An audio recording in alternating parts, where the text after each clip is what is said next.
Buenas tardes. Lo primero de todo, muchas gracias por el arrojo que le han puesto ustedes a llegar hasta aquí en esta tarde. Así que vamos a dar un breve repaso al tema de la pintura virreinal, centrándonos un poco en el tema de los espacios, pero no de los espacios físicos exclusivamente, sino en términos generales de los espacios, de los ámbitos, de los contextos en los que se desarrolla la pintura virreinal.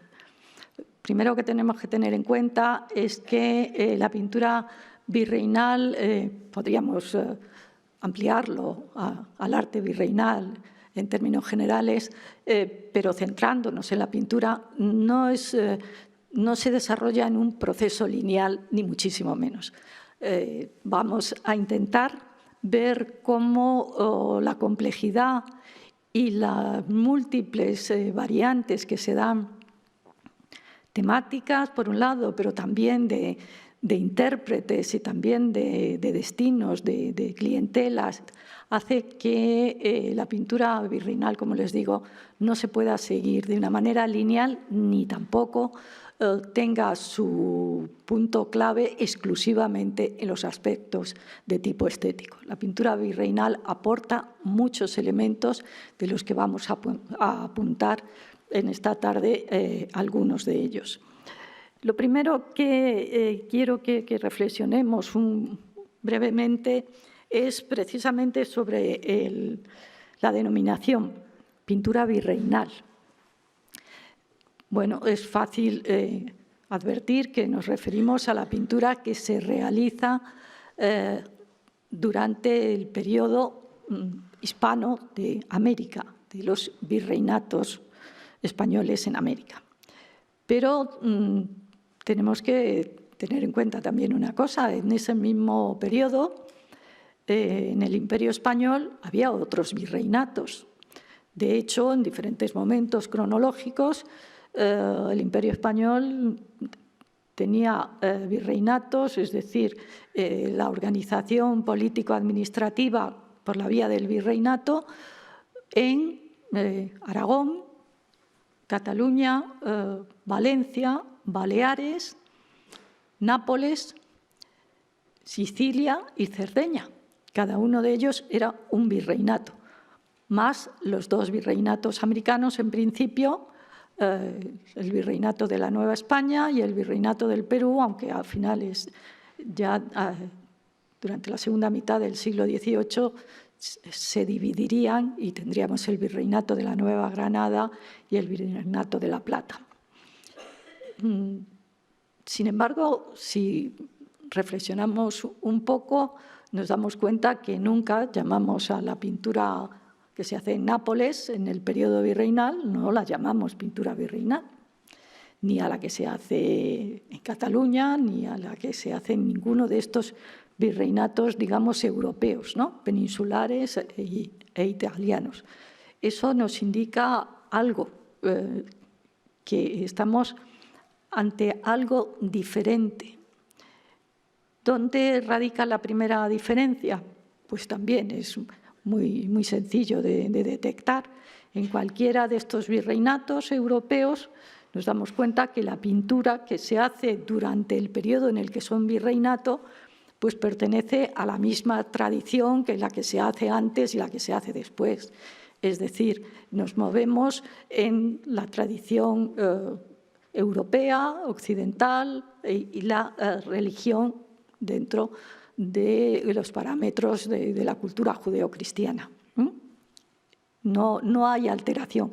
Hay algunos elementos que pueden a los especialistas les permite detectar a qué periodo pertenecen esas pinturas, pero exclusivamente como un nivel de influencias o de variaciones dentro de los mismos parámetros. Sin embargo, cuando nos referimos a la pintura virreinal, a lo que llamamos pintura virreinal, referidos a los virreinatos americanos, el tema es diametralmente opuesto. cuando se empiezan a realizar obras en América dentro de los parámetros estilísticos y culturales, en términos generales, occidentales, los territorios americanos, sus habitantes, su arte, no pertenece a esa misma tradición, en absoluto. Vamos a ver, por ejemplo, esta figura. He elegido una escultura porque me parece que visualmente se aprecia mejor de lo que estamos hablando, mejor que en los restos de pinturas que han quedado.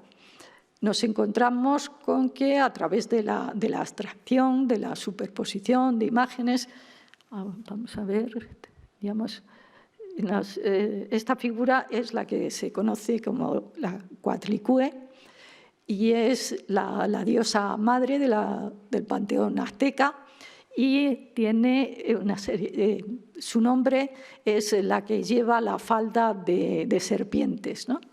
Y aquí lo que podemos ver es una suma de elementos animales, que son las serpientes enfrentadas, de elementos humanos, vemos las manos de una calavera, vemos el faldellín. No tiene absolutamente nada que ver con la estética en la que se mueven los artistas y la clientela que a partir de este momento va a empezar a pedir obras y a realizarlas.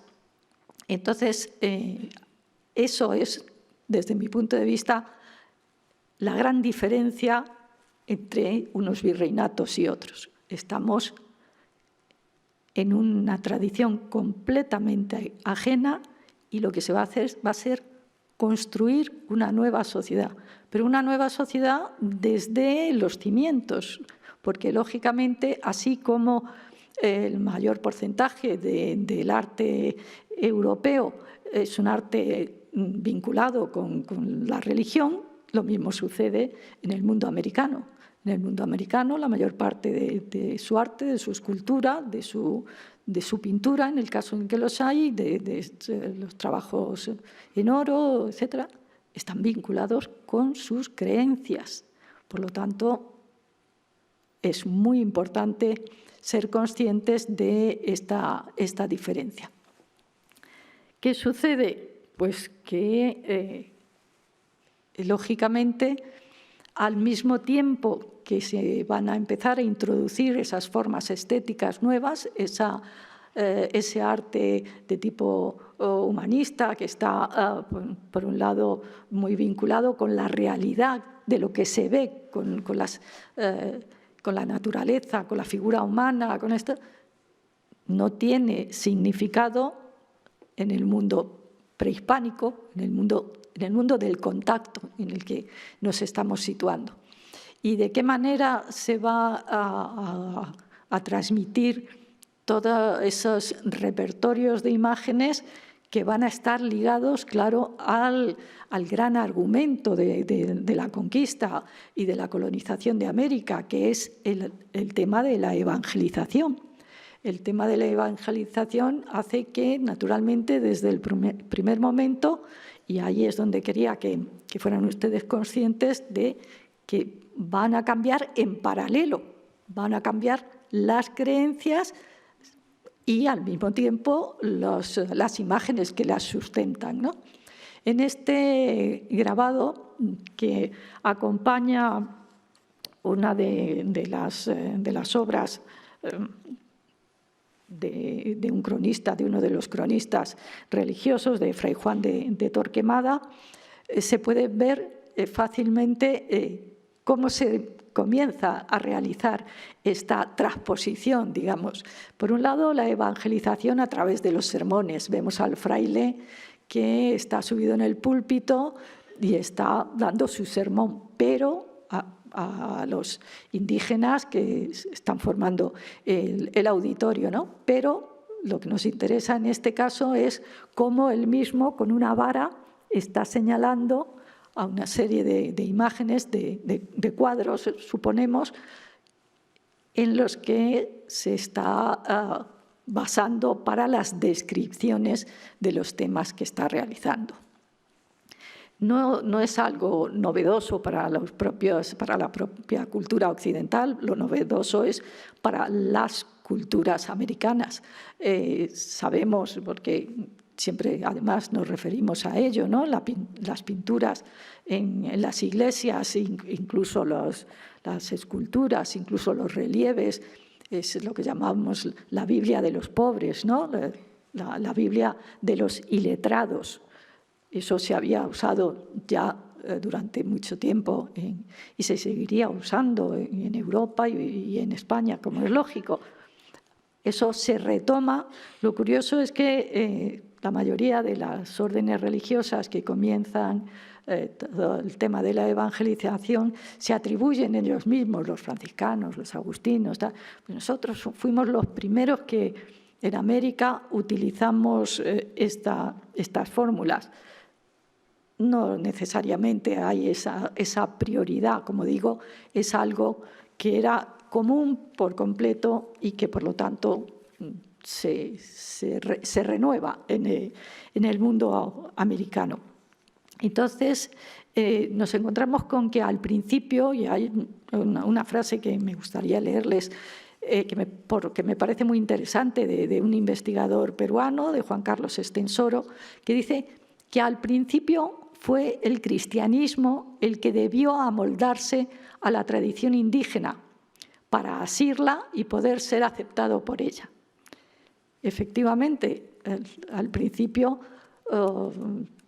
se trataba de llegar a todos esos miles de neófitos y de aprovechar sus conocimientos y sus costumbres en todos los aspectos. Vemos que los misioneros, sobre todo durante la primera mitad del siglo XVI, lo que tratan es de entender incluso los textos indígenas para, a partir de ahí, recomponer, digamos, un lenguaje común para que fuera efectivo. También sabemos que existe un interés muy grande en presentar América como una tierra ya conocida, sobre todo ya conocida desde los criterios de la religión, y así es fácil encontrarnos con las prefiguraciones de Santo Tomás. Se dice que Santo Tomás estuvo en América antes de la llegada de los españoles y que también estuvo San Bernabé, y que se van buscando fórmulas para que América se pobló a partir de uno de los hijos de Noé. Todo eso tiene el intento, naturalmente, el deseo de darle una existencia a compartir con el resto del orbe cristiano. América ya era cristiana, digamos, simplificando antes incluso de que llegasen los españoles. Las propias apariciones, de las que luego hablaremos un poco, las apariciones normalmente de la Virgen en un montón de lo que se convertirá en un montón de advocaciones, tiene también una intención doble, una intención histórica en gran parte, porque esas apariciones se convertirán en hitos históricos que permitirán construir esa nueva historia. Bueno, pues respondiendo a todo esto, empezamos a ver algunos de los ejemplos en los que, por ejemplo, esta pintura mural que se lleva a cabo en el convento, en la iglesia del convento de Ixmiquilpan, que se la conoce como el mural de la batalla, que está realizada en torno a 1570. Los autores de estas pinturas son indígenas. Están formados, por un lado, en la tradición prehispánica y, por otro lado, ya están asumiendo, digamos, las técnicas, pero al mismo tiempo están también traduciendo los contenidos que los propios misioneros les están trasladando. Es muy importante porque, bueno, esto es un detalle, como verán ustedes, que nos muestra a un caballero tigre, uno de las figuras prehispánicas, que está luchando con otro individuo también indígena, y en medio toda una serie de roleos. Por eso es la suma de elementos la que aparece aquí, de los elementos ya europeos y lo que decimos las representaciones de tipo indígena. La interpretación que se da a estas pinturas que recorren toda la nave de la iglesia del convento es un convento agustino que se conoce como el mural de la batalla. Está en duda, no sé, todavía no hay una certeza total sobre la representación. Se dice que que lo más probable es que sea una representación alegórica del bien y el mal, de la batalla entre el bien y el mal. Pero bueno, para el tema que nos interesa, es obvio que ya tenemos aquí, en este espacio religioso, tenemos por un lado digamos, la clientela, que son los religiosos, y por otro lado los intérpretes, que son los indígenas. Como estamos en 1570, hacia 1570, pues evidentemente han pasado ya algo más de 50 años desde la conquista de México, lo cual tampoco es un tiempo muy dilatado, ¿no?, como para que ya se hubiese producido esa transformación, esa nueva historia, y la población estuviese perfectamente identificada con esa nueva historia. Pero es que tenemos datos también, curiosamente, de cómo ya en 1539, en el convento franciscano de Tlaxcala, había pinturas sobre la creación del mundo y las jerarquías religiosas y civiles. Estamos hablando de apenas, no llega ni a los 20 años desde la conquista, ¿no? Se celebra este año el 500 aniversario, en 1519, pero en realidad en 1521 a 1539 han pasado muy pocos años.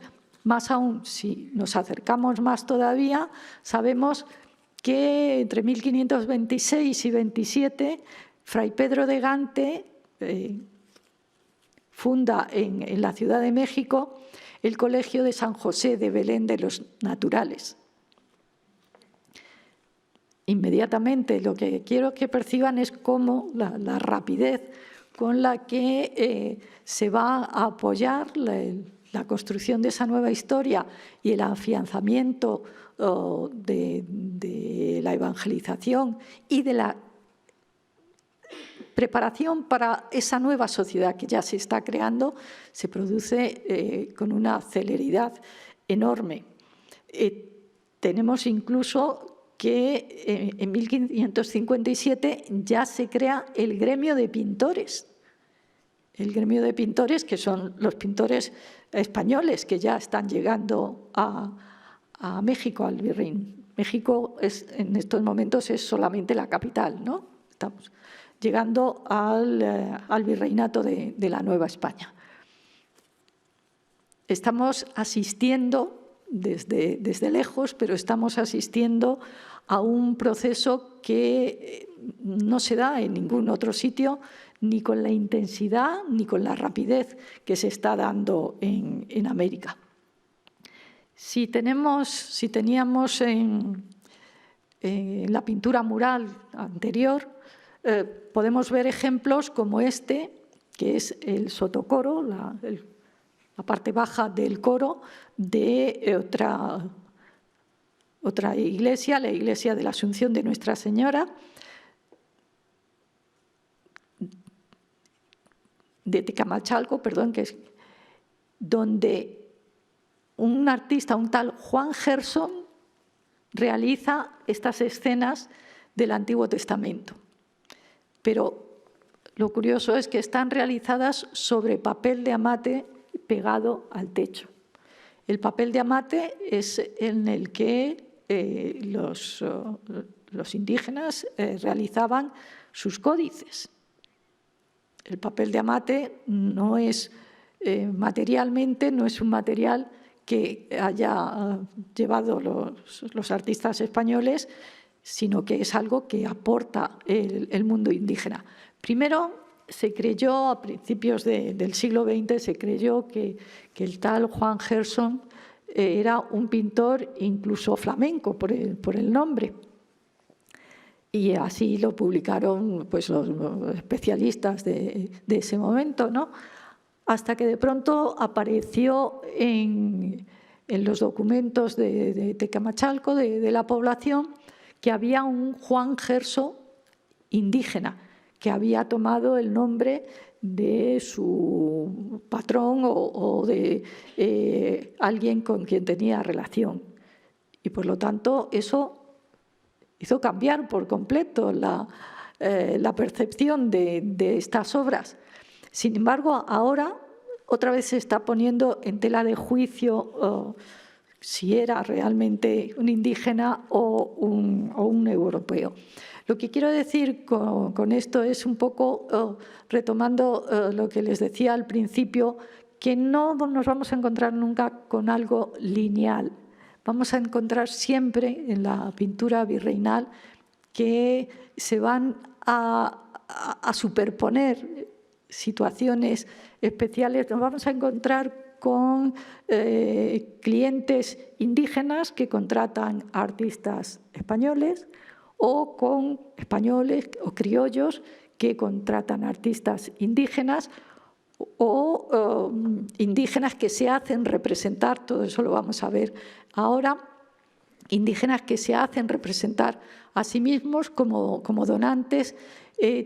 Todo este tema lo que hace es mostrarnos la multiplicidad de la sociedad virreinal, algo que tenemos que tener presente continuamente y que no se rige por normas, digamos, raciales, étnicas, en absoluto. En muchas ocasiones nos hacemos una idea equivocada por falta de conocimiento, por falta de datos. De pronto nos encontramos con que un pintor famosísimo al que contratan las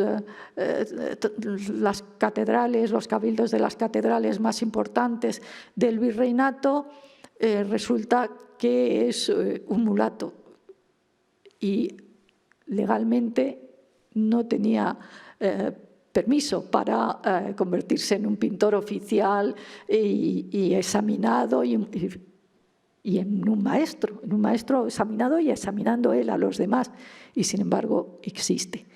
Todas estas cuestiones que dan complejidad al tema, pero al mismo tiempo le dan interés, le dan una singularidad extraordinaria, son las que se nos van a presentar al mismo tiempo cuando también en una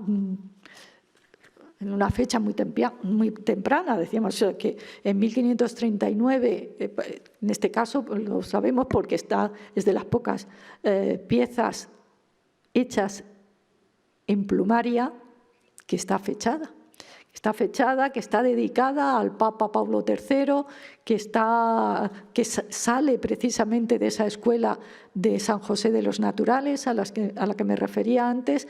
Está hecha totalmente por un indígena, por una manteca, por un artista de la plumaria, siguiendo la tradición técnica prehispánica, pero como ven ustedes, la representación es la misa de San Gregorio y por lo tanto está dentro por completo de la iconografía cristiana y además se conoce la imagen de la que toma, el grabado del que toma modelo, ¿no?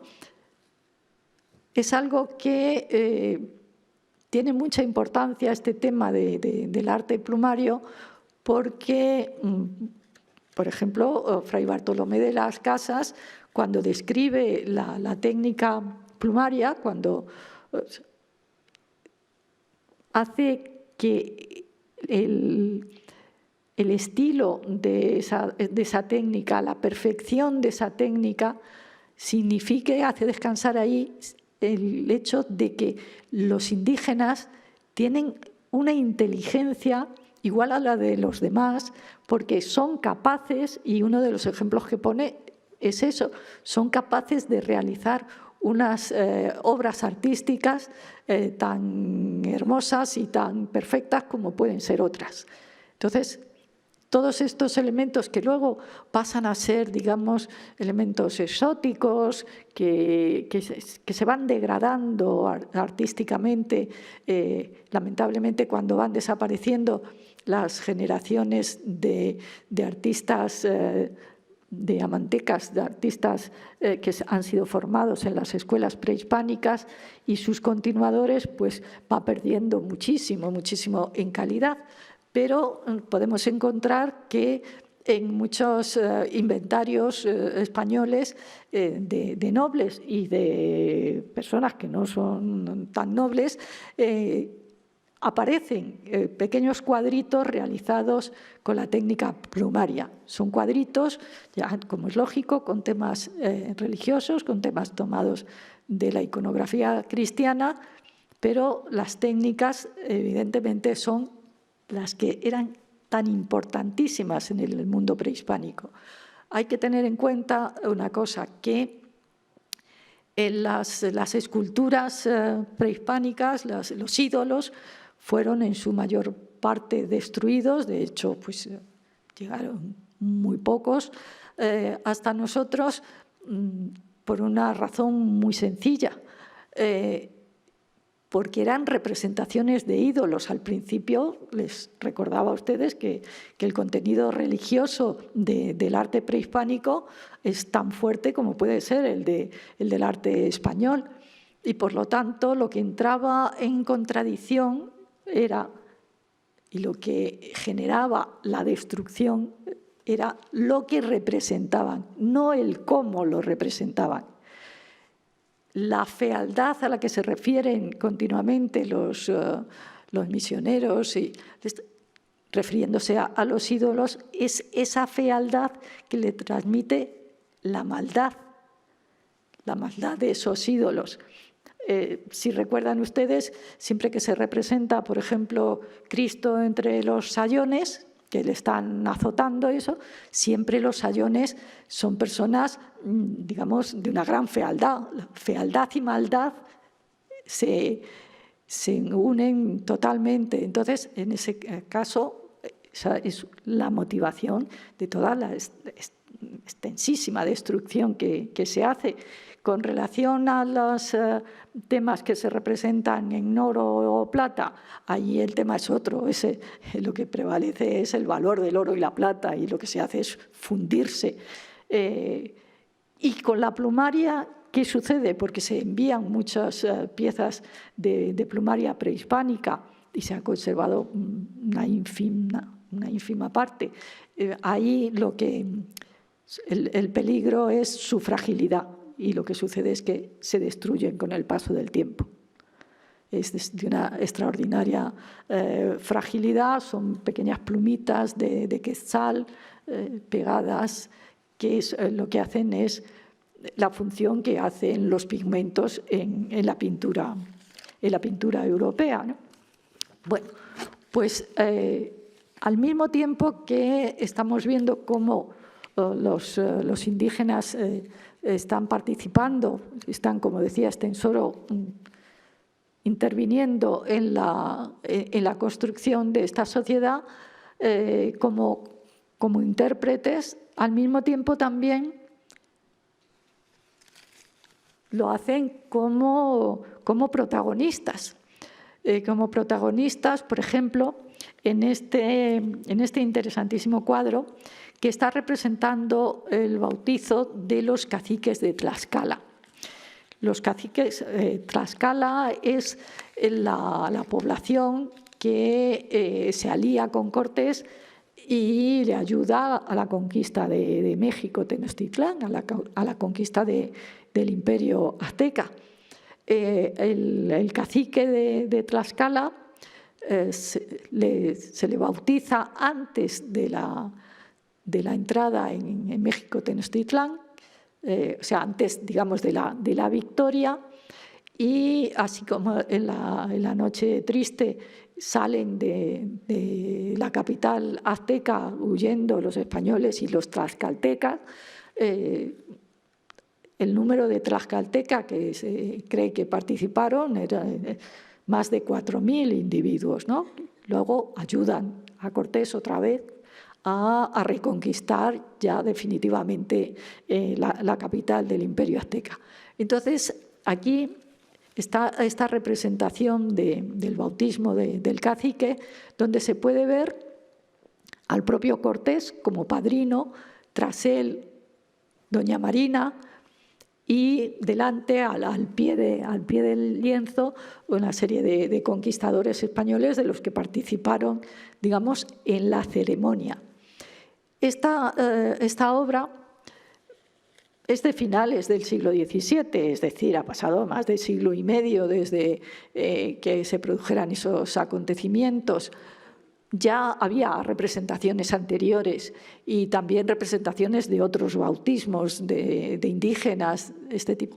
¿Por qué a finales del siglo XVII se representa y está actualmente en la Catedral de Tlaxcala? Pues también por una razón muy concreta, precisamente por la ayuda que dan los tlaxcaltecas a Cortés. Carlos V les concede una serie de privilegios.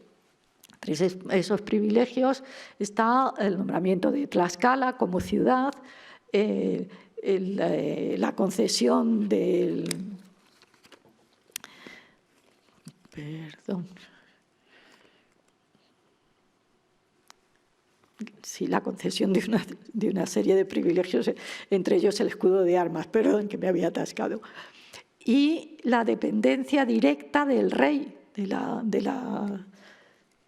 del pueblo de Tlaxcala y de sus gentes, y lo que es muy importante, la concesión del gobierno por sí mismos.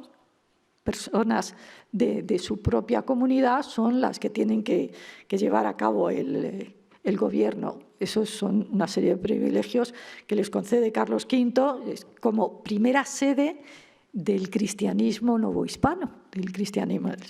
Pero es cierto que a estas alturas, de finales del siglo XVII, lo que están utilizando los tlaxcaltecas, para lo que están utilizando esta pintura, precisamente es para reivindicar esa condición, porque prácticamente habían perdido los privilegios.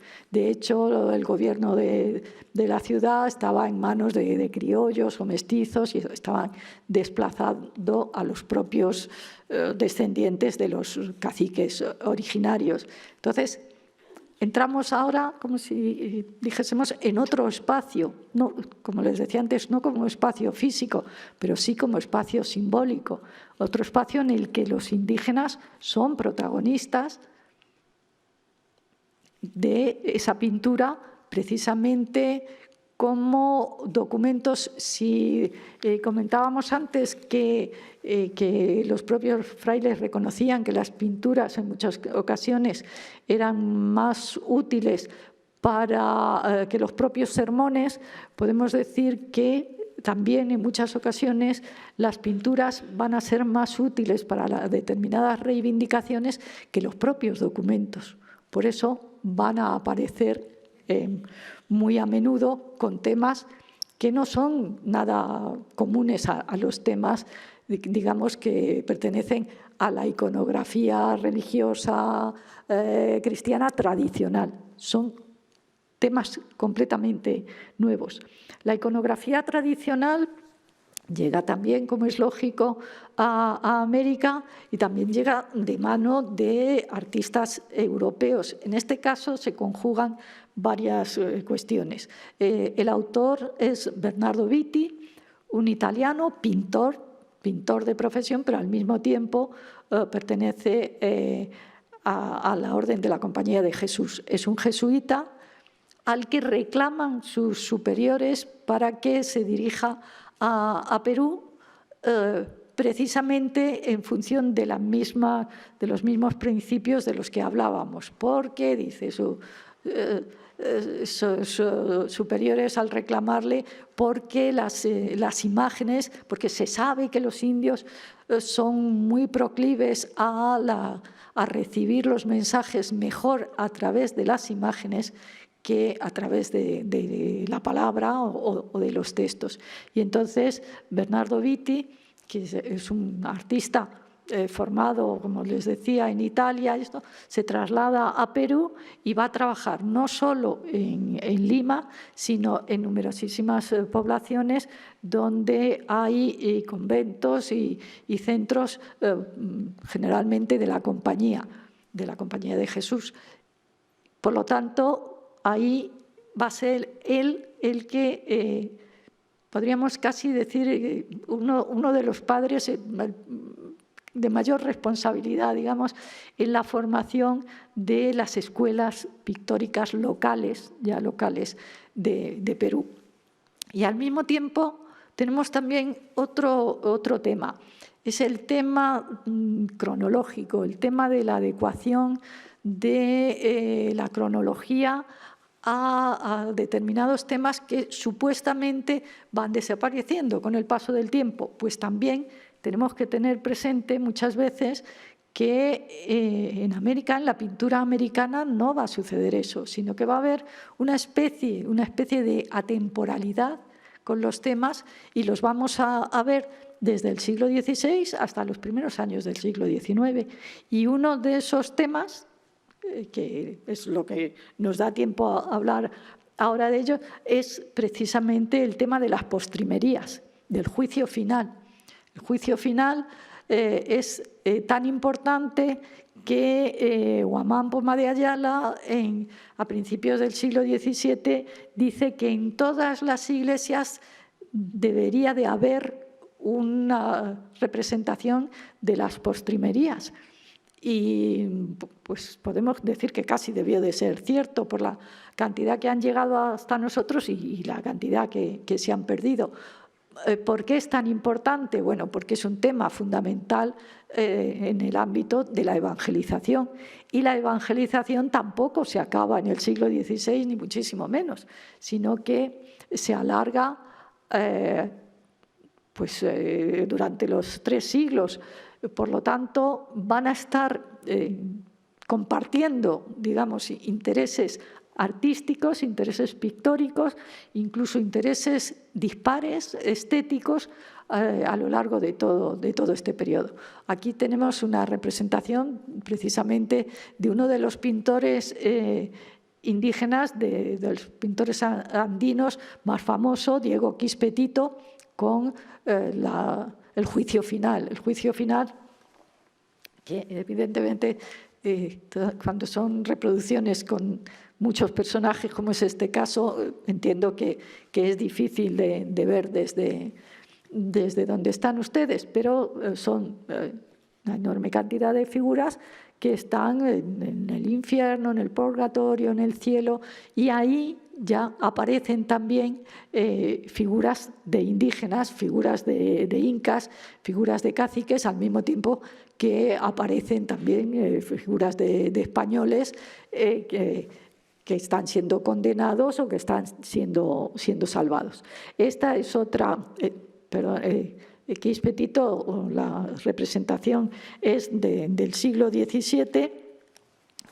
Esta es de otro artista también relacionado con el mismo tema. Estaríamos Quispetito de 1675, en este caso 1684, pero sobre todo nos interesa mucho llegar a este punto, que es en la iglesia de Huaro, que estamos a principios del siglo XIX.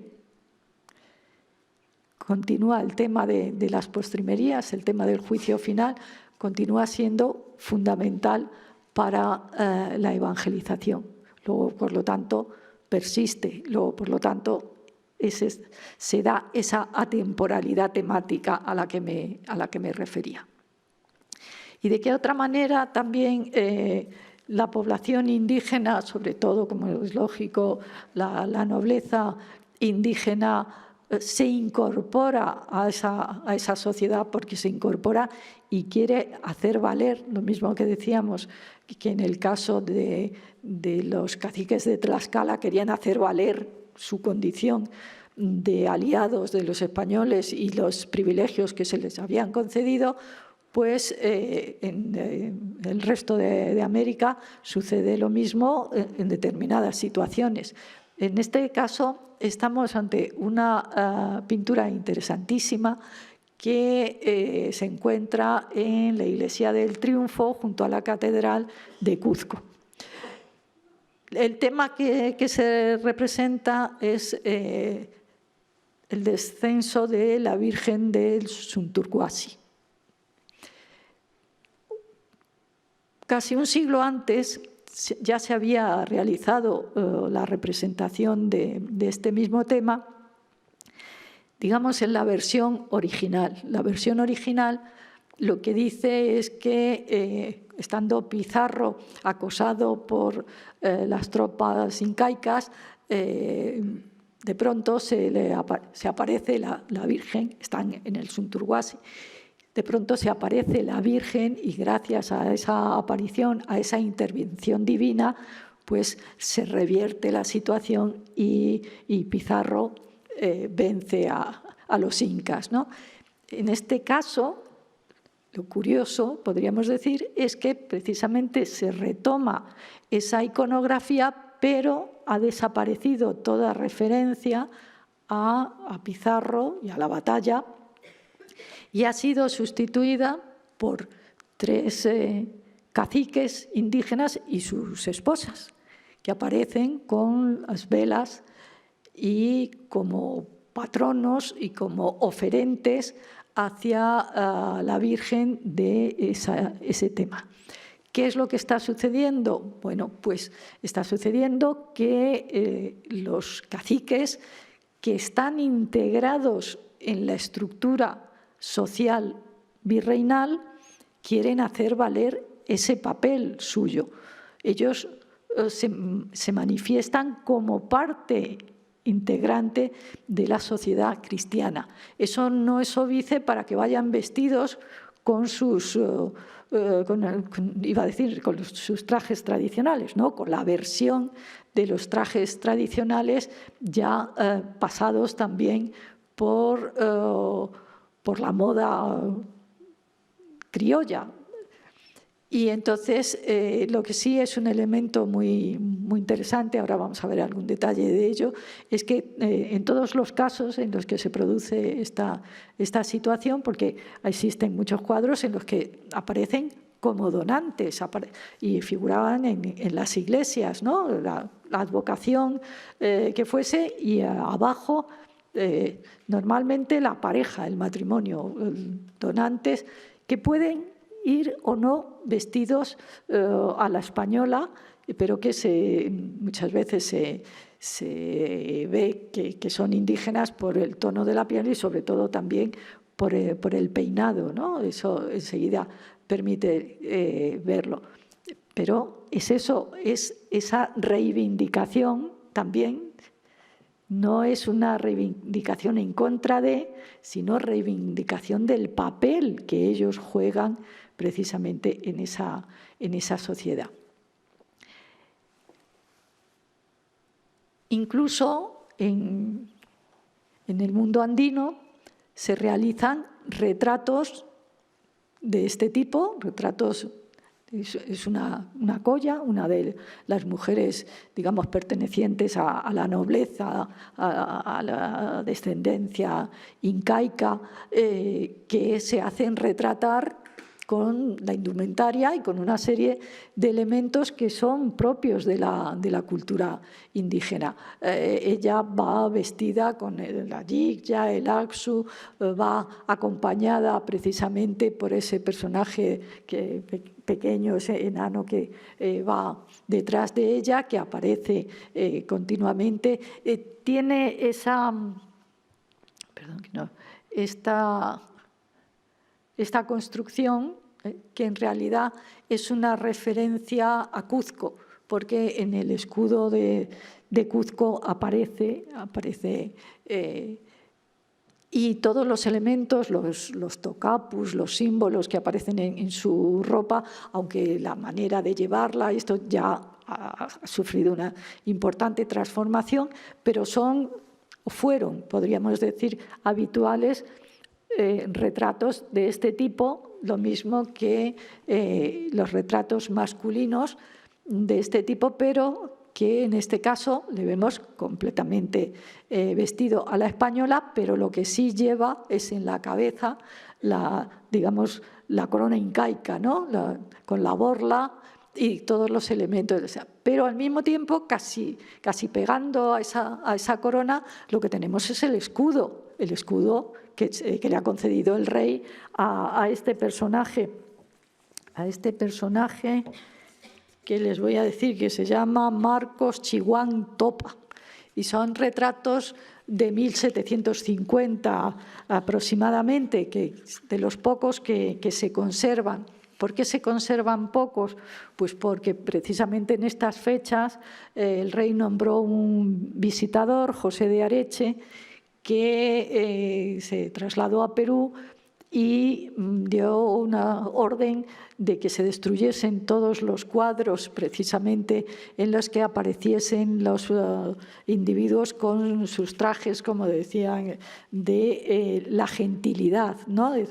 Todas las pinturas o retratos de sus incas, que se destruyesen también todos los trajes e insignias que eran tan común, decía él, en todas las casas de la nobleza incaica. En realidad se estaba produciendo unos importantes levantamientos, sobre todo el de Tupac Amaru II, y con esas normas lo que se quería evitar era ese renacimiento incaico que se estimaba que tenía mucho peligro, ¿no? Y que a lo largo del siglo XVIII efectivamente tuvo mucha importancia.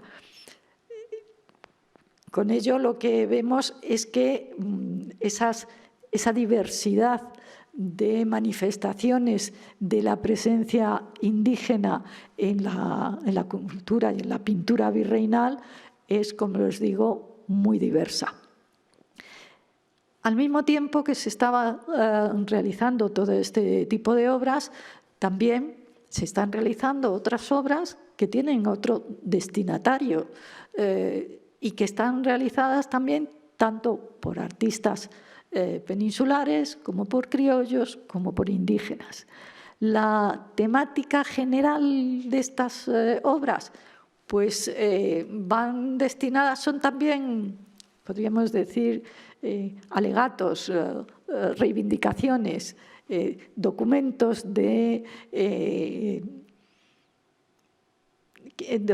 que generan una imagen de América que las autoridades están interesadas en transmitir, no ya dentro de la propia América, sino fuera.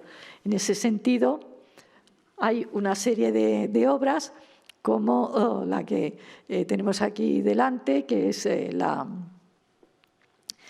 retrato de tres mulatos. Se conoce el cuadro como los mulatos de Esmeraldas, ¿no? Que son don Francisco de Arrobe y sus hijos que se envían al rey. O sea, en estos momentos a mí lo que me interesa. Próximamente tendrán ustedes también otra conferencia en la que entrarán a detalle con este cuadro, pero en este caso lo que a mí me interesa es que entiendan que se están haciendo obras pictóricas precisamente para ser enviadas a la metrópoli. En este caso ven ustedes que a su derecha hay una cartela donde se indica a quién va dirigido. Va dirigido a Felipe III, en principio iba dirigido a Felipe II, pero acaba de morir, y tiene los datos de quién ha sido el doctor Juan del Barrio, es el cliente, el que la encarga, el comitente, digamos, pero para enviársela al rey. Está realizada por un pintor indígena, por un pintor de Quito, que también firma. Debajo de la cartela está su firma, que se llama Andrés Sánchez Galque, y está realizada en 1599. Ojalá tuviésemos todos los cuadros con la información que ofrece este. Tenemos a su autor, a quien lo paga, porque además dice eso, que lo paga a sus expensas, el año en que se hizo, e incluso sabemos cuándo llegó y que estaba en las colecciones reales.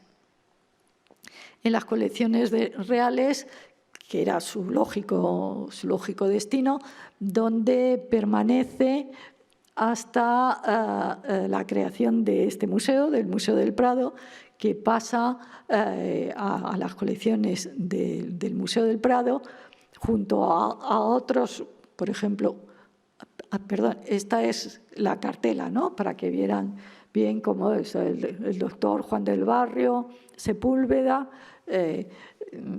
auditor de la Cancillería de Quito, a sus expensas, dice sus expensis, hizo pintar este cuadro, el año de 1599. Otro cuadro, en este caso, que es el de... Perdón. Es que tiene un título muy largo, que es Conquista y reducción de los indios infieles de las montañas de Paraca y Pantasma en Guatemala. Está fechado atribuido hacia 1685 y también fue enviado al rey y también figura en los inventarios, en el inventario, sobre todo se localizan los dos ya como última esa en el inventario de Carlos II. Como les decía, también finalmente, junto al anterior, pasan al Museo del Prado, donde no son expuestos nunca y son depositados a su vez a finales del siglo XIX en el Museo Arqueológico Nacional, en la sección de etnografía del Museo Arqueológico. En el Museo Arqueológico sí serán expuestos junto a otras cosas que ahora veremos que proceden también de este museo. Y concretamente el anterior, los mulatos de Esmeraldas, es localizado, cuando está expuesto en el Museo Arqueológico, es localizado por un investigador ecuatoriano, creo que era José Gabriel Navarro, que es el que hace pública la firma del pintor y, en fin, da noticia de la importancia, porque es de una importancia extraordinaria esta obra.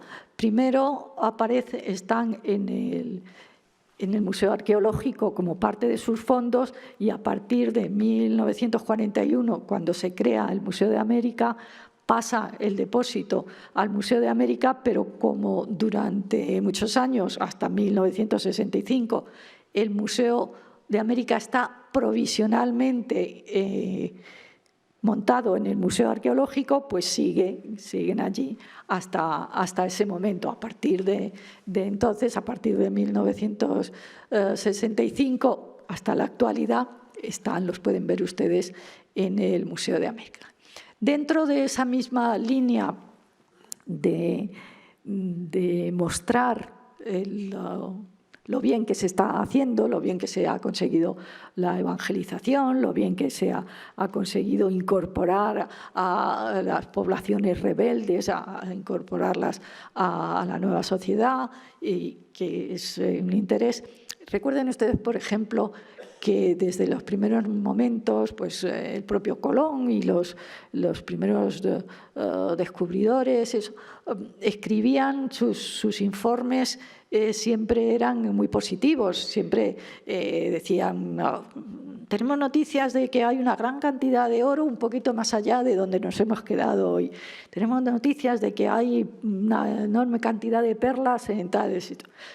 En la mayoría de los casos no era cierto, lo que era la manera de conseguir que se financiasen más viajes para poder, eso sí, intentar llegar a esas fuentes de riqueza.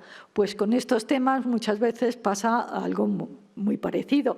Lo que se traslada es una visión que podríamos decir idílica, en gran sentido, para que se reforzase, o sea, reforzando la imagen de lo que se estaba haciendo para conseguir el apoyo de la corona. Uno de los temas más interesantes también en ese sentido de una pintura que se hace para ser enviada y como alegato, como referencia a cómo está funcionando la sociedad virreinal, son las magníficas series que conocemos como series de castas, ¿no? Que son generalmente, aunque no siempre, pero generalmente la inmensa mayoría, son series de 16 cuadros en los que se va mostrando, digamos, la pirámide social, que comienza por, este sería el primero de los cuadros, en este caso estamos ante el número 1 de una serie firmada por Miguel Cabrera, el pintor más importante del siglo XVIII en México, que de español e india mestiza. Ese es el primer cruce, digamos. Y a partir de ahí se van haciendo esa especie de árbol genealógico. Es una transmisión de la armonía en la que vive la sociedad virreinal, compuesta por una diversidad étnica y diversidad social enorme.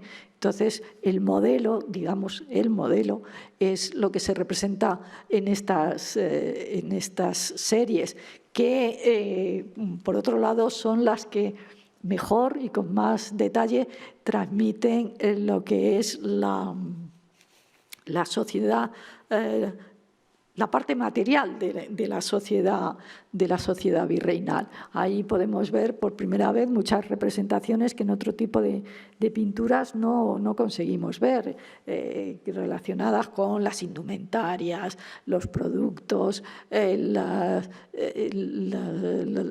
los empleos, los artesanos, los talleres de los artesanos. En muchos de los cuadros de estas series aparecen los artesanos delante de sus bancos de trabajo y con todos los utensilios reales que utilizaban.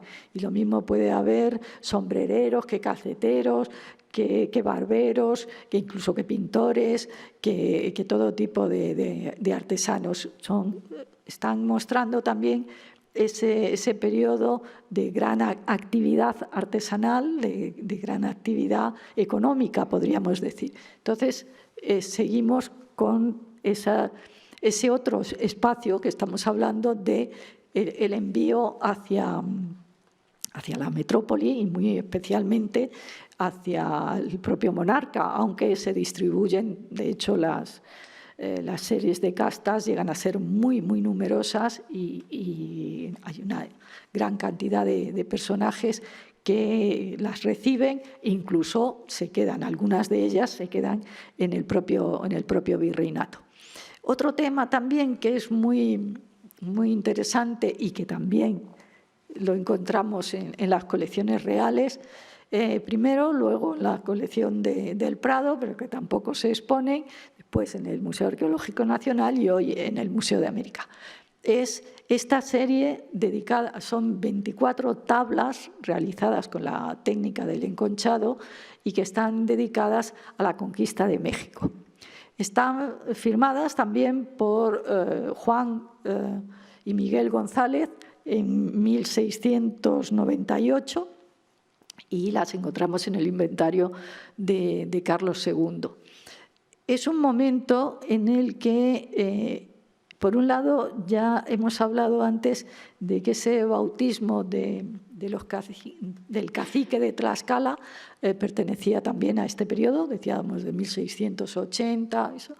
Y en estos momentos conocemos varias series dedicadas a la conquista de México de este tipo, algunos biombos que por un lado van a tener la representación también de la conquista de México y por el otro lado son lo que se llaman biombos de dos haces. Por el otro lado van a tener vistas de la Ciudad de México. Es un momento, estamos en la segunda mitad del siglo XVII, es un momento también de gran reivindicación de los criollos. Los criollos, como ustedes saben muy bien, son los hijos de españoles, nacidos ya en América. Muchos de ellos se denominan criollos, pero en realidad, y eso lo está poniendo de relieve en muchas investigaciones actuales, en realidad son mestizos. Lo que pasa es que, digamos, viven como españoles y, por lo tanto, una cosa es la condición social y otra cosa es la condición étnica. Entonces, ellos se consideran a sí mismos como criollos. ¿Por qué es la reivindicación en estos momentos? Bueno, pues porque ha cristalizado ya el enfrentamiento que existe entre los, como se denomina, los españoles peninsulares y los españoles americanos. Los españoles peninsulares llegan en gran medida como cargos públicos para ocuparse de la administración del virreinato, son funcionarios y los criollos se consideran tan dignos como ellos para ocupar los cargos de gobierno y por lo tanto se crea una situación muy difícil. Bueno, esa situación incluso no solo en los cargos públicos, se crea esa situación en los propios conventos, donde hay una animadversión feroz entre los sacerdotes o los curas, los sacerdotes es en los conventos o en las iglesias, los curas, entre los originarios de la península o los originarios de América, hasta el punto de que cuando hay elecciones, que familiar nos suena, cuando hay elecciones, pues hay verdaderas batallas campales entre los frailes de un lado y de otro, por esa rivalidad de los cargos. Es esa rivalidad que lo que se está nutriendo es lo que en el siglo XVIII ya se irá haciendo cada vez más fuerte y que culminará en el XIX, ¿no? de la independencia de América. Pues en estos momentos, como les digo, toda esta iconografía que aparece relacionada con la conquista de México es el alegato que hacen los descendientes, los que se consideran los descendientes de los conquistadores, y en este caso, cuando se la envían al rey, lo que le están transmitiendo es, bueno, nosotros somos los herederos de quienes engrandecieron el Imperio Español. Por lo tanto, como tales herederos, tenemos el derecho a ocupar los cargos de prestigio y de gobierno más importantes del este. Estamos viendo cómo en ese espacio que son las colecciones reales o las colecciones, podríamos decir, de la nobleza, que en algunos casos también, pero sobre todo son las colecciones reales, se van concentrando, lamentablemente, incluso tras el incendio que se produjo en el Palacio Real en el siglo XVIII, se perdió gran cantidad de objetos y de materiales americanos que estaban guardados en esas colecciones. De hecho, se cree que en esos momentos se quemaron una serie de cuadros mandados en el siglo XVI precisamente por el virrey Toledo desde Perú, con las representaciones de los incas, lo que serían las primeras representaciones de los incas, que se los mandaba a Felipe II, ¿no? Entonces, estamos viendo que a ambos lados del Atlántico se están concentrando una serie de obras que tienen unos objetivos muy concretos, que tienen unos contenidos muy elaborados y que al mismo tiempo pues, participan, como es lógico, sus intérpretes participan en toda la evolución de los géneros artísticos y de los gustos estéticos que van cambiando, que se van poniendo a la moda, pero que al mismo tiempo, y no es de desdeñar, se van manteniendo también estilos que de otra manera podrían resultar anacrónicos, pero que en este caso están ligados precisamente a situaciones muy concretas.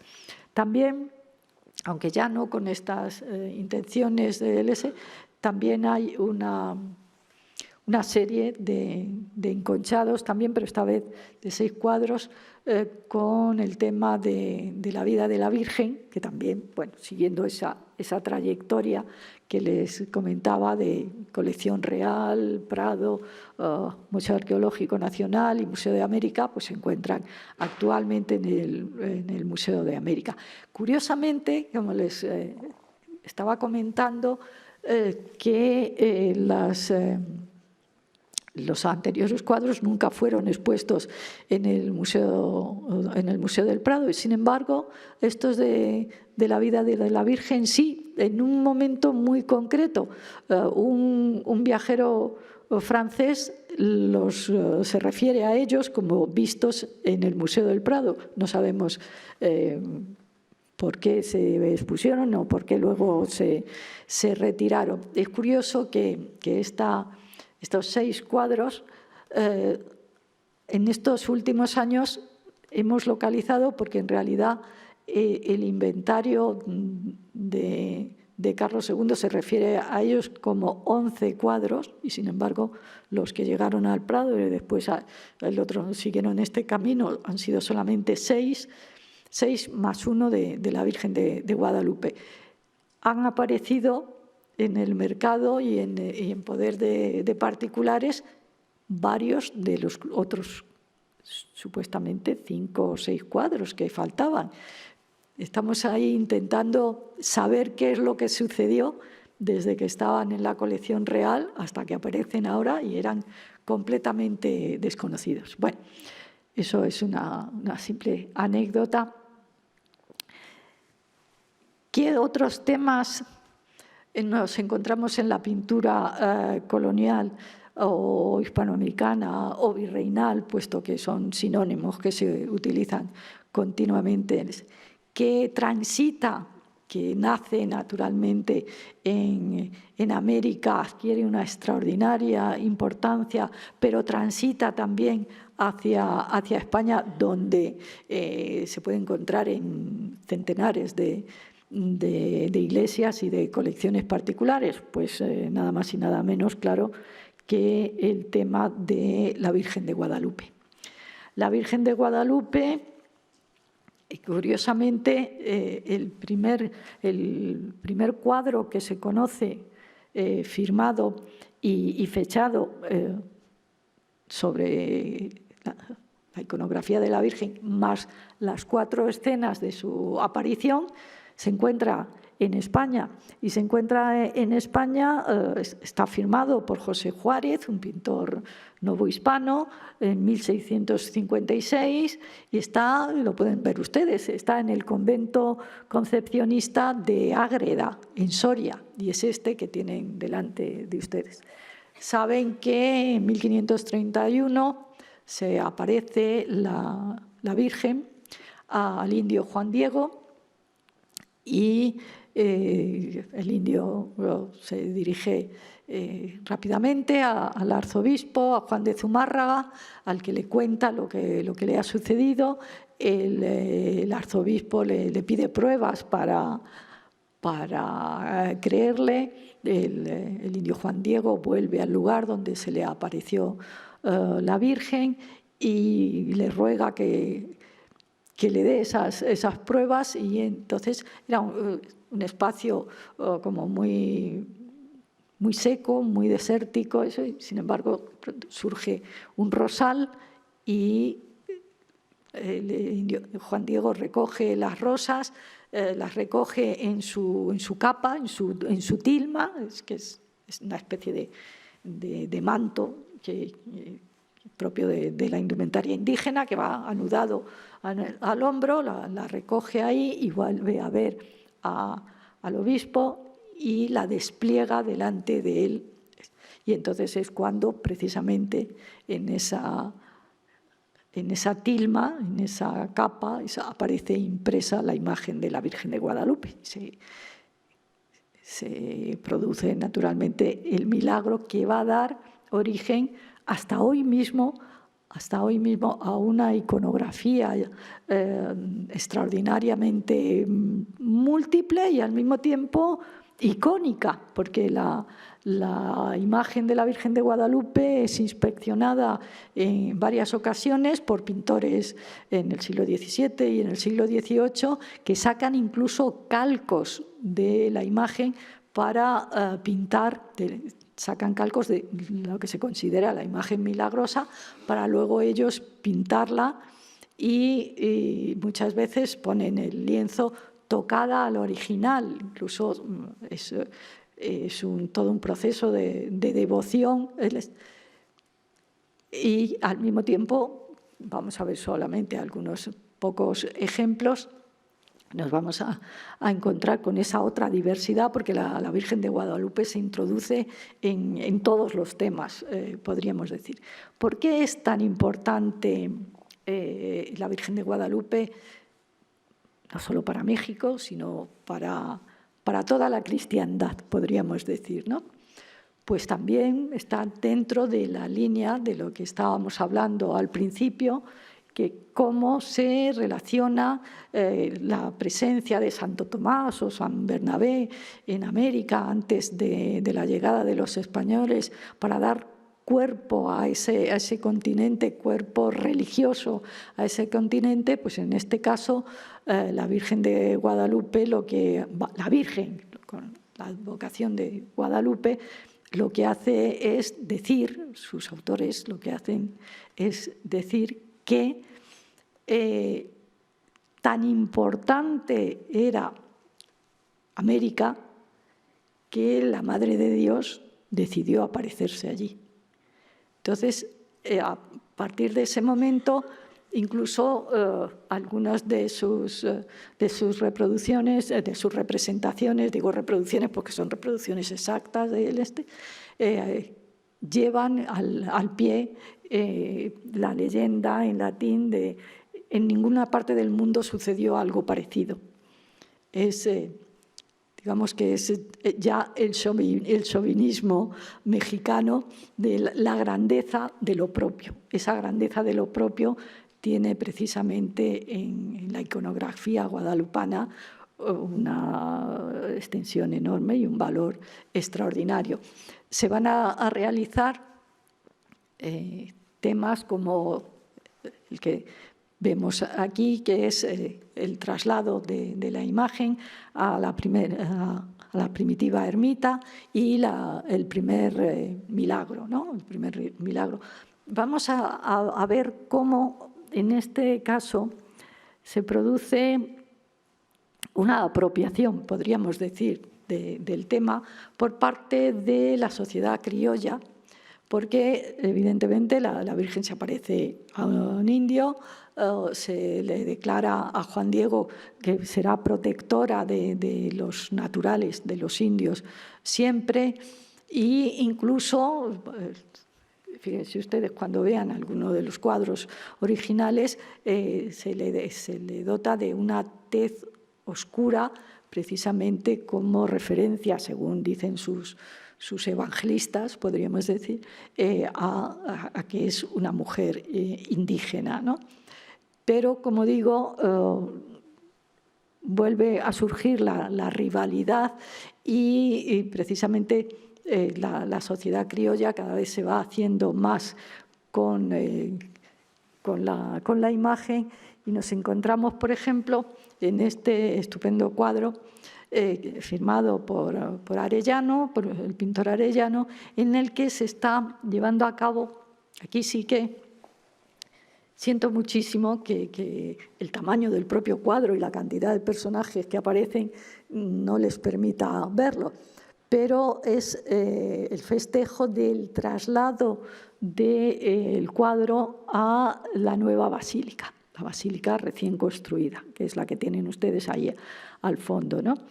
Digo que lo siento por la diversidad, la extraordinaria diversidad de personajes, que hay cientos de personajes representados aquí, que están incluso en las azoteas, están, digamos, las legaciones diplomáticas están ahí representadas también. Está el virrey y todas las autoridades del virreinato, está el pueblo, están gigantes y cabezudos, es la gran fiesta del traslado de la imagen, y ahí es donde aparece reunido absolutamente todo el pueblo de México. Pues todo ese pueblo de México prácticamente lo podemos seguir viendo los días 12 de diciembre, que es el día de la Virgen de Guadalupe, que en peregrinación se dirige hacia no ya la antigua basílica, sino la nueva, la moderna basílica, todos los años. La Virgen de Guadalupe fue bandera de la independencia, y la Virgen de Guadalupe está presente en cualquier acontecimiento de México, al punto de que muchos de sus... Yo recuerdo uno de los historiadores que se ocupó con más certeza del tema, Edmundo Gorman, que decía en la introducción del libro que la dedica, que se llama Destierro de sombras, contaba el prólogo cómo él era ateo, agnóstico, pero su abuela le había transmitido la devoción por la Virgen de Guadalupe, digamos. Entonces, ahí está, y como les decía, está en tránsito, porque de hecho en la mayoría de los pueblecitos donde vayan ustedes de excursión y entren en la iglesia, y muchos de ellos entren ustedes en la sacristía, generalmente, a veces está fuera, pero generalmente suelen estar en la sacristía, y hay una Virgen de Guadalupe.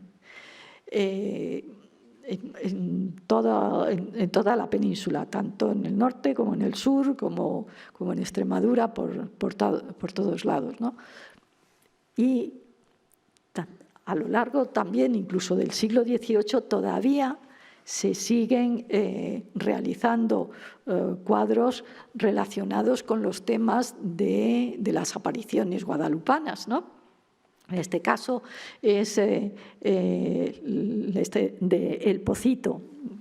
El Pocito es que brota precisamente un manantial como producto de la intervención de la Virgen de Guadalupe, y ahí mismo se construye un templo que actualmente existe, ¿no? La capilla del Pocito, y en este caso ya estamos a finales del siglo XVIII. El pintor es José Jimeno y Planes, que es un pintor español, valenciano, que va a México precisamente para trabajar como profesor de pintura en la Academia de San Carlos de México, y al que se le encarga esta obra junto a otras muchas.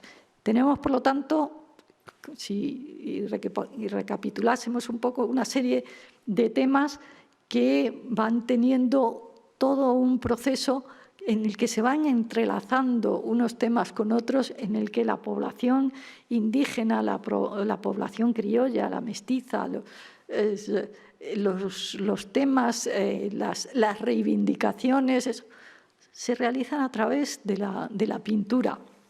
A través de la pintura, que naturalmente tiene también los espacios más tradicionales, por ejemplo, en los retablos desde el propio siglo XVI. Este, por ejemplo, es de un pueblo de Oaxaca, de Yahuitlán. Es el retablo realizado por uno de los artistas mejores del momento. Estamos hablando de 1575, Andrés de la Concha lo hace para la iglesia de Santo Domingo.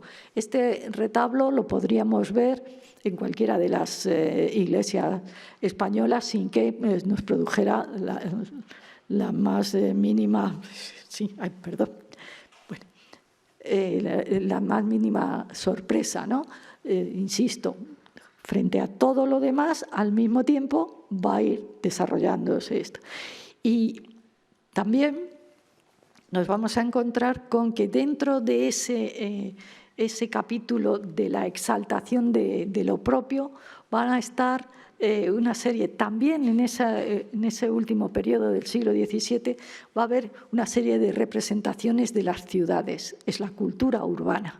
Frente a todo lo que hemos visto antes de la cultura rural en torno a los conventos, en torno a los pueblos de indio y tal, la cultura urbana será, sobre todo, la cultura de los criollos, en las que, esto es una vista de la ciudad de Lima, de 1680, donde aparecen todo tipo de personajes, donde aparecen realizando ventas de frutas, otras actividades de comercio, y donde se pone de relieve la importancia de los edificios que muchas veces suelen ser los grandes edificios religiosos, la catedral o el convento de Santo Domingo, o el convento de los jesuitas, porque lo que se ha producido también ha sido el abandono de los conventos rurales, de los conventos de los pueblos de indios, y las órdenes religiosas se han trasladado a las ciudades, y entonces ahí ya son conventos magníficos, enormes, riquísimos, y la labor que hacían los frailes en los conventos rurales, en los conventos de los pueblos de indios, ha pasado ahora a poder de los curas. Es ahí una nueva polémica la que se produce ya a finales del siglo XVI, en la que se estima oficialmente que las órdenes religiosas están demasiado en contacto con la población indígena y entonces se les sustituye, se convierten en parroquias y se sustituye a los misioneros por curas seculares. En las ciudades pues va a haber naturalmente el centro religioso y al mismo tiempo artístico, va a ser la catedral. La catedral va a reunir a los artistas más importantes de cada momento. En este caso estamos ante la representación del triunfo de la Iglesia, que se realiza en uno de los frentes de la sacristía de la Catedral de México. Es obra de Cristóbal de Villalpando, el artista más importante precisamente de ese último periodo del siglo XVII. Estamos viendo cómo ahí se está concentrando todo ese orgullo propio absolutamente en todas las... que estilísticamente pues estamos hablando ahora mismo de uno de los pintores más importantes del barroco decorativo de la pintura novohispana. Y al mismo tiempo el retrato que está centrado, por ejemplo, en la figura de los virreyes. Este es el retrato del virrey del conde de Fuenclara. Es realizado por otro de los pintores importantes, ahora ya del siglo XVIII, José de Ibarra, que en torno a la figura del virrey lo que significa es que estamos en la corte virreinal, y en torno a la corte virreinal naturalmente se reúnen los intelectuales de la época. Recordemos a Sor Juana Inés de la Cruz asistiendo a palacio y con el virrey y sobre todo con la virreina a finales del siglo XVII, siendo una figura imprescindible en palacio.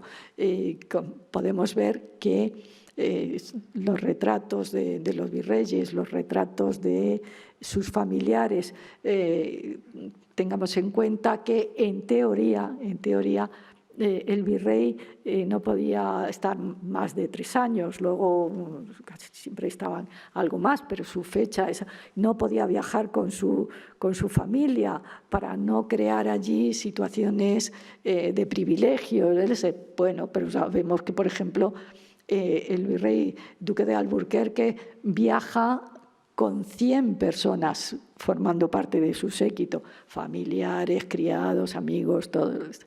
Pero nos quedaría hablar ahora de ese otro segmento de la población, que es el segmento criollo urbano, que está perfectamente incardinado también con la iconografía religiosa. En este caso es la representación del patrocinio de San José. San José, que está cubriendo con su manto al poder civil. Están el rey y los nobles del este en un lado, y por otro lado el Papa y los jesuitas, que son donde se encarga para el convento de los jesuitas de Tepozotlán este cuadro. ¿Por qué es tan importante la figura de San José? Pues porque San José ya fue declarado virrey de Indias y es patrón de la Nueva España.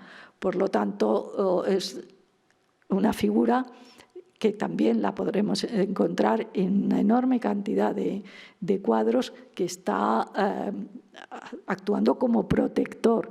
Esa ligazón que decía desde el principio entre el arte y la religión, que por eso les llamaba la atención de que en el mundo prehispánico también sucede lo mismo. Por eso es tan interesante el comprobar cómo unas figuras van sustituyendo a otras y cómo los propios habitantes se van adaptando a la nueva sociedad en diferente medida, naturalmente.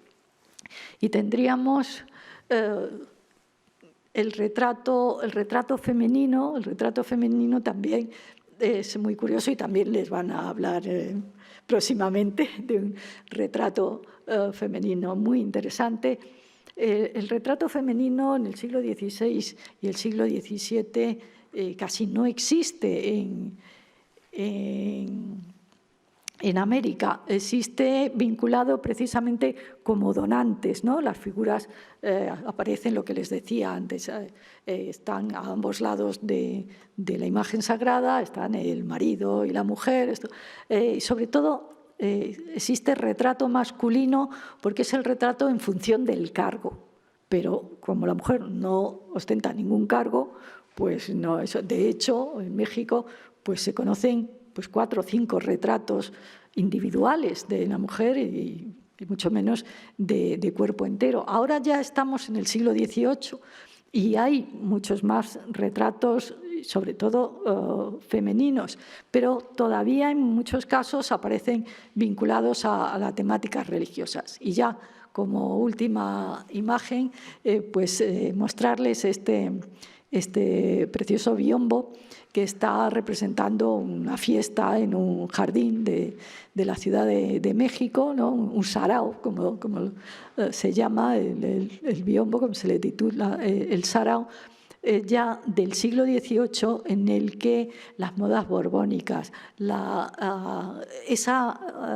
esa recuperación de la figura femenina, incluso de los niños, de las aficiones, ya no es ese rigor del siglo XVII, sino todo lo contrario, de las aficiones. Ven ustedes que aquí están interpretando diferentes instrumentos. Los instrumentos musicales es un elemento que aparece mucho ya en esos retratos más mundanos y, bueno, pues muchas gracias y perdonen ustedes por la...